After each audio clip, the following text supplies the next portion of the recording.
Sabarmati online classes में आप सभी का स्वागत है। तो इस वीडियो में हम क्लास 12 फिजिक्स के अंतर्गत मोस्ट इम्पॉर्टेंट टॉपिक पीएन संधि पूर्ण तरंग दृष्टिकारी के रूप में तो इसे हम कंप्लीट करेंगे कि जो हमारा पीएन संधि डायोड होता है इसे पूर्ण तरंग दृष्टिकारी के रूप में किस प्रकार से प्रयोग किया जाता है।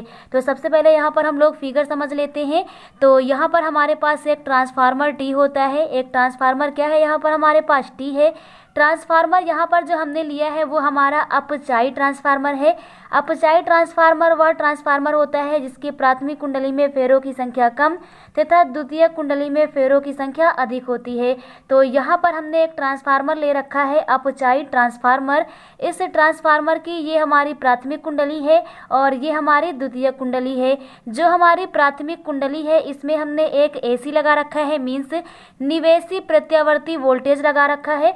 तो निवेशी प्रत्यावर्ती वोल्टेज से यहाँ पर हम लोग वोल्टेज लगाते हैं। तो ये हमारी ट्रांसफार्मर की प्राथमिक कुंडली है और इस साइड में ये हमारी ट्रांसफार्मर की द्वितीय कुंडली है। द्वितीय कुंडली के दो सिरे क्रमशः ए तथा बी हैं। द्वितीय कुंडली के दो सिरे किस प्रकार से हैं, ए और बी हैं। जो हमारे ट्रांसफार्मर की द्वितीय कुंडली है इसके सिरे ए बी का संबंध हम लोग दो अलग अलग डायोड से करते हैं। तो यहाँ पर हमारा D1 और D2 पीएन संधि डायोड है। ये क्या है, पीएन संधि डायोड। तो D1 हमारा एक पीएन संधि डायोड है और D2 हमारा दूसरा पीएन संधि डायोड है। तो इस प्रकार से ए और बी का संबंध हम लोग पीएन संधि डायोड मीन्स D1 D2 से करते हैं।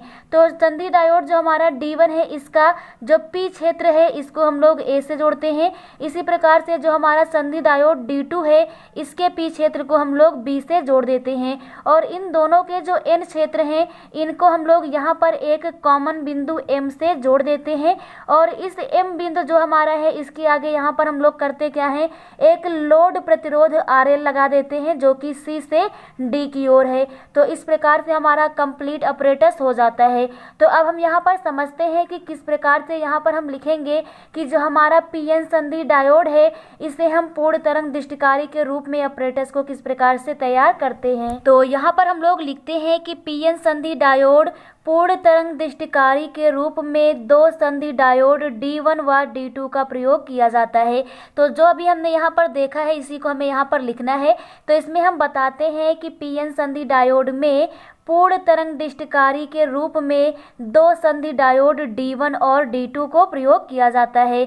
इसके बाद आगे बताते हैं कि इसमें एक डायोड तरंग के पहले आधे चक्र का तथा दूसरा जो डायोड है D2 वो तरंग के दूसरे आधे चक्र का दृष्टिकरण करता है। तो यहाँ पर होगा क्या, जो हमारा पीएन संधि डायोड है इसमें जो पहला वाला डायोड है इसके द्वारा हम धारा उत्पन्न करेंगे और उस धारा से निर्गत वोल्टेज लोड प्रतिरोध में आएगा। तो हमारा जो लोड प्रतिरोध है RL इसमें एक बार हमारा जो निर्गत वोल्टेज है D1 की वजह से आएगा। तो जो हमारा लोड प्रतिरोध RL है इसमें जो धारा है वो बहेगी एक बार D1 की वजह से, मीन्स जो हमारा पीएन संधि डायोड D1 है इसकी वजह से हमारी धारा बहेगी। तो जिससे लोड प्रतिरोध में निर्गत वोल्टेज उत्पन्न होगा। इसी प्रकार से दूसरा जो हमारा पीएन संधि डायोड D2 लगा है इसकी वजह से भी लोड प्रतिरोध RL में धारा बहेगी। तो इसकी वजह से D2 की वजह से भी लोड प्रतिरोध RL में निर्गत वोल्टेज उत्पन्न होगा। तो इस प्रकार से हम कहेंगे कि पूर्ण तरंग दृष्टिकारी के लिए पहले आधे चक्र में D1 के कारण और दूसरे आधे चक्र में D2 के कारण निर्गत वोल्टेज उत्पन्न होता है। तो वो यहाँ पर हम लिखते हैं कि इसमें एक डायोड तरंग के पहले आधे चक्र तथा दूसरा जो हमारा डायोड है तरंग के दूसरे आधे चक्र का दृष्टिकरण करता है। इसमें एक अपचाई ट्रांसफार्मर लगा हुआ होता है। तो जो हमने ऑपरेटस में बनाया है हम उसी को यहाँ पर लिखते हैं, जिसकी प्राथमिक कुंडली के दो सिरे P1 तथा P2 हैं। तो जो हमारी प्राथमिक कुंडली है इसके दो सिरे हैं। तो एक सिरे को हम लोग बोल देते हैं P1 और दूसरे को क्या बोल देते हैं, P2 बोल देते हैं। तथा ट्रांसफार्मर की द्वितीय कुंडली के दो सिरे क्रमशः ए तथा बी हैं और हम बताते हैं कि जो द्वितीय कुंडली है इसके दो सिरे क्रमशः ए तथा बी हैं। तो इस प्रकार से यहाँ पर हम लोग लिख देते हैं, जिनका संबंध पीएन संधि डायोड के पी क्षेत्र से होता है। तो हम बताते हैं कि जो ए तथा बी है इनका संबंध जो हमारा पीएन संधि डायोड है इसके पी क्षेत्र से होता है। इसके किस क्षेत्र से होता है? पी क्षेत्र से होता है। इसमें एक लोड प्रतिरोध आरएल लगा होता है। तो हम बताते हैं कि जो हमारा संपूर्ण परिपथ है इसमें एक लोड प्रतिरोध आरएल लगा होता है। तो इस प्रकार से हम लिखते हैं। इसके बाद यहाँ पर हम लोग कार्य विधि लिखते हैं। तो क्रिया विधि में यहाँ पर हम लोग बताते हैं कि जो हमारा ट्रांसफार्मर टी है इसकी प्राथमिक कुंडली में जब हम लोग निवेशी वोल्टेज लगाते हैं तो जो द्वितीयक कुंडली है इसमें निवेशी वोल्टेज प्रेरित हो जाता है, स्वतः ही उत्पन्न हो जाता है। ध्यान से सुनिएगा, हम लोग बताते हैं यहाँ पर कि जो हमारा ट्रांसफार्मर है जब इसकी प्राथमिक कुंडली में निवेशी प्रत्यावर्ती वोल्टेज लगाते हैं तो हमारा जो ट्रांसफार्मर की द्वितीय कुंडली है ना इसमें क्या होता है कि जो निवेशी प्रत्यावर्ती वोल्टेज है ये प्रेरित हो जाता है। तो वो यहाँ पर हम लिखते हैं कि जब ट्रांसफार्मर टी के प्राथमिक कुंडली में प्रत्यावर्ती वोल्टेज लगाया जाता है तो द्वितीय कुंडली में प्रत्यावर्ती वोल्टेज यहाँ पर प्रेरित हो जाता है। इसके बाद हम लोग यहाँ पर बताते हैं कि पहले आधे चक्र के लिए जो पहला आधा चक्र होगा, क्योंकि पूर्ण तरंग दृष्टिकारी के रूप में है तो एक चक्र ऊपर कंप्लीट होगा, एक चक्र नीचे कंप्लीट होगा। इस प्रकार से पूर्ण तरंग दृष्टिकारी के रूप में हमारा पीएन संधि यहाँ डायोड काम करेगा। तो यहाँ पर हम बताते हैं कि पहले आधे चक्र के लिए जो सिरा ए है और जो सिरा बी है इन दोनों को लेकर हम बताएंगे। तो अभी हम बात करेंगे पहले आधे चक्र के लिए। तो पहले आधे चक्र के लिए जो सिरा ए है ये मध्य बिंदु, इसका द्वितीय कुंडली का जो मध्य बिंदु यहाँ पर हमने ये खींचा है इसे हमने एस नाम दिया है। तो मध्य बिंदु एस के सापेक्ष जो ए होगा पहले आधे चक्र के लिए धनात्मक होगा।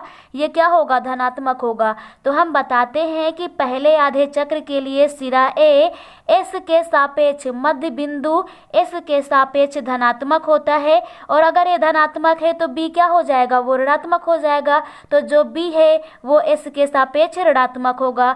तो हमारा भाग जो ए है, सिरा ए है, ये क्या है? धनात्मक है।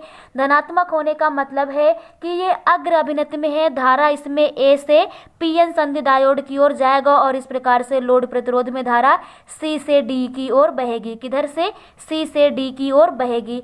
तो वो यहाँ पर हम लिखते हैं कि पहले आधे चक्र में द्वितीय कुंडली का सिरा ए मध्य बिंदु एस के सापेक्ष धनात्मक तथा बी सिरा ऋणात्मक होता है। तब डायोड D1 जो हमारा डायोड D1 है ये क्या होगा? अग्र अभिनति हो जाता है और इसमें धारा बहने लगती है। D2 जो है वो इस समय क्या है? उत्क्रम अभिनति में है। जब हमारा D1 अग्र अभिनति में है धारा इधर से जाएगी तो D2 में धारा नहीं जाएगी। D2 हमारा कौन सी अभिनति में हो जाएगा? उत्क्रम अभिनति में हो जाएगा और इसमें धारा प्रवाहित नहीं होती है। लोड प्रतिरोध जो हमारा RL है इससे निर्गत वोल्टेज प्राप्त होगा। निर्गत वोल्टेज क्यों प्राप्त होगा? क्योंकि इसमें धारा बहेगी। धारा क्यों बहेगी? D1 के कारण बहेगी, C से D की ओर बहेगी। तो वो यहाँ पर हम लोग लिखते हैं कि इसमें जो धारा है वो C से D की ओर बहती है। तो ये हमारा एक चक्र कंप्लीट हो जाता है। इसके बाद यहाँ पर हम द्वितीय चक्र के लिए बताते हैं कि अब आधे चक्र में क्या होगा। अब हमारा जो दूसरा चक्र है इसमें क्या होगा? इसमें जो हमारा बिंदु B है, पहले हमने बिंदु ए को धनात्मक माना था, अब कि हम बिंदु बी को धनात्मक मानेंगे। तो यहाँ पर हम लिखेंगे कि द्वितीय चक्र में जो हमारी ट्रांसफार्मर है इसकी द्वितीय कुंडली का बी सिरा, द्वितीय कुंडली का बी सिरा मध्य बिंदु एस के सापेक्ष धनात्मक होगा। अब की बार कौन सा धनात्मक होगा? बी धनात्मक होगा। तो ए क्या हो जाएगा? वो ऋणात्मक हो जाएगा।